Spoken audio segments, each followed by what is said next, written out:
everyone, my name's Sam, also known as Metal Renard, and this is the third in a group of tutorials in which I'm teaching you how to make your own music. Now first of all I have to say sorry, because I have a bit of a cold, and I have a sore throat, so as a result of that I will be drinking tea throughout the tutorial. Very English of me, I know, but it's the best solution that I found. Now the focus in this tutorial is Reverb. But I also plan on making the next few tutorials into interactive production. I'll provide you with the Midi information that all the instruments will read, which you can just load into your software, which you can see here. It's 6 tracks like this, from 2 to 7. And once you've done that, you can just load instruments onto each track, like I have. All the gear I'll be using to produce this song is free, which means you can follow along, no worries about that. Though I will show you some paid gear to explain Reverb. So what is Reverb? Well, stand in a room and shout. The echo you hear around you, that is reverb. So all we're really doing is applying that effect to instruments. You can have digital reverbs which aren't based on real spaces, for example reverberate, or convolution reverbs, which is a sound that is thrown into a room and then they record how the room affects that sound. They take it from before and afterwards and they process that to create the reverb.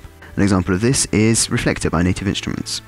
They all work, they all create reverbs, it's just a different way of approaching the system.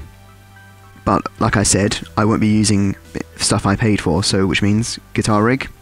Nope, you're out of here, goodbye. So what are we actually concretely doing this time round? Well, we're going to be listening to the tracks and putting reverb to each part of them to try and make them fit together, make them airy. We're not going to touch EQ at all though. So let's have a listen to the bare dry tracks.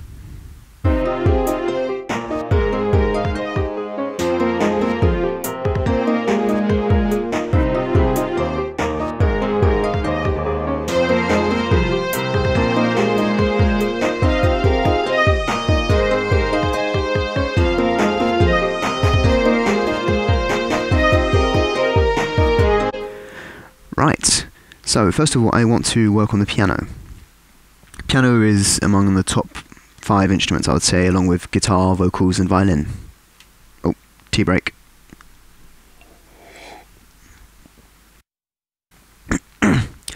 Yummy, can't beat tea, best thing ever. Right, so we're going to be using Sample Tank's free piano. It's the HQ free piano MK2. Just load Sample Tank. I did it beforehand, of course, to save time, and it's in Sample Tank 2 sounds, piano, HQ, blah blah blah. You can see it there. On top of that, we'll be using a reverb that I found online for free. Cinematic Verb. I think it's Moonoy or something, .tk. There'll be a link in the description for that. Now let's listen to the basic setting. You'll find it a bit messy, but let's just have a listen.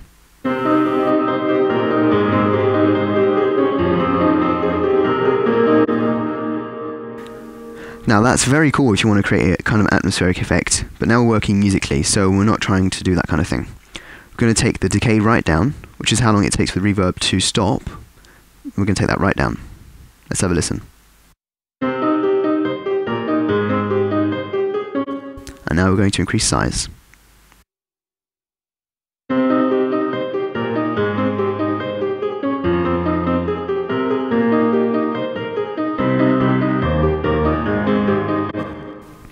Now I'm not going to add tons of reverb because I might want to put more or less later on, so we'll do all the tweaking later.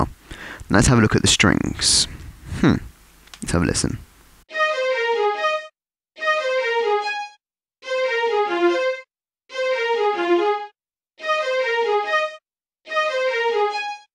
So on this I'm going to use Reverberate. It's their standard thing, you can just get it on there. Tea break. Ah, yummy. Reverberate. Let's listen to it just with its standard setting and I'll tweak it as we're going along.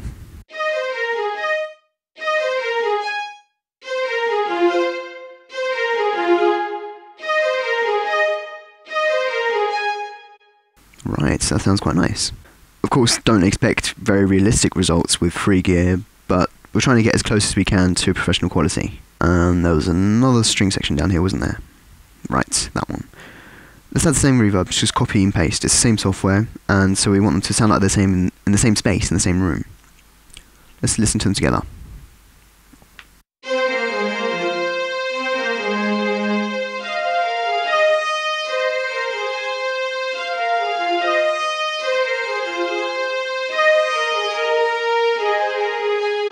there you are, they seem to fit quite well now. Let's move on to the drum section. Right, when you put reverb on drums, you don't want to put reverb onto the kick drum. It just becomes messy, boomy, doesn't sound good at all. And this is the K Tracid kit, it's inside Core Player, it comes with it. So we're going to be using Reverb 8 again. And this time round, we're going to play with the high pass filter. Do you remember what that is from the last tutorial? I hope you watched it. It means that the sounds that are above where you set it are affected, not ones below it. We let the high sounds pass through. So we're going to put dry up, and now let's have a listen.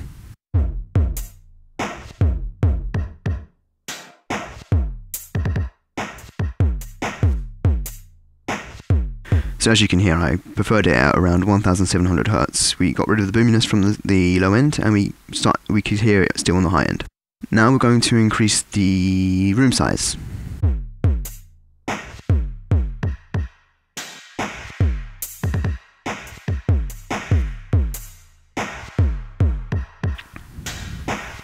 Right, so I tweaked the high pass again, I've made it a bit lower. I want it to sound, well, epic. I think epic's the word, isn't it? It's one of my favourite words, I guess, so I want it to sound epic. I like epic stuff. That's what we're trying to do here.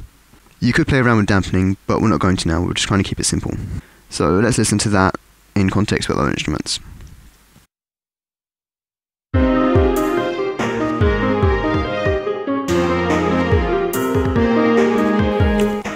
Ooh, it's starting to sound quite good. So now let's work on the harp over here. It's Core Players, Harp Tranquility. Just click on Plucked Strings, and over here on the right. Now let's have a listen.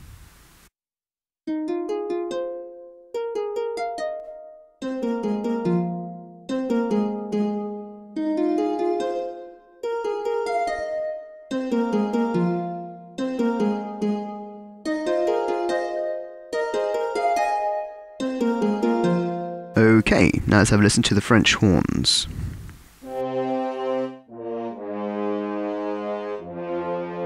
So you can find the French horns in Sample Tank. Go to Sample Tank, Miroslav Philharmonic, brass, French horns, down there, that's it, you can see them there. You just have to double click on it and it loads it. Now, please remember, when you're using Sample Tank, stick to the first line, otherwise you have to change the Midi channel and it's extra hassle for no reason. So let's just put some Reverb 8 on here too, and tweak it as we go along.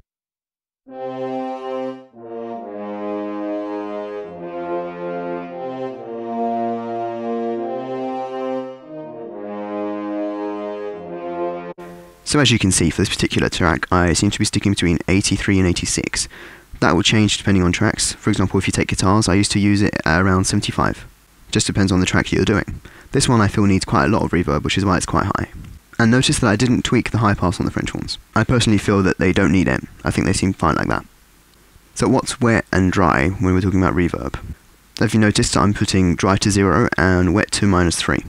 The wet is how much of the reverb you hear, and dry is how much of the original signal that you hear. If I put dry down to 0, right there you only hear the reverb. And now you hear only the dry sounds. So there you are. I'm just going to put this back up there. So now let's listen to everything together, and we'll tweak as we go along to make it try and sound better.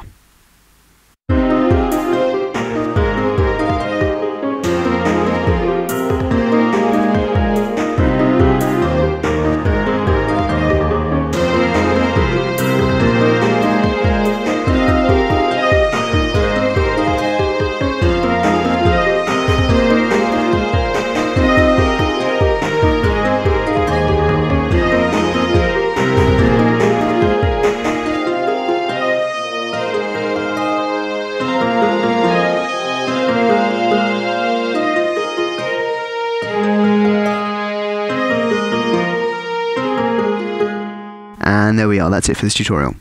Let's just briefly go over what we looked at so you know what to take away. So there are two types of reverb. There's convolution that uses real spaces, and then the other kind that doesn't base itself in the real world, in real spaces. And that's the kind we're using here, Reverb 8. And remember that this was all done with free instruments, all the links will be provided in the description. And then the basics of dealing with reverb, the wet and the dry, shows you how much of each part of the signal you want to use. The room size or the decay, the higher that is, the longer the reverb. You can make it longer to make it more atmospheric, and shorter to make it more precise. And then the high pass filter, which you use to not put reverb on the lower frequencies in the sound. And last of all, if you found this tutorial helpful, please like and subscribe, it really helps me out.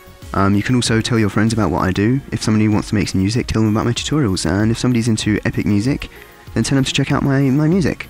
Both of those are linked right here. And thank you very much for all the support so far. I'm having a great time working on these tutorials, and I hope to bring you more and some great content in the future. So I am Metal Renard, and I'll see you guys around. Take care now. Bye bye.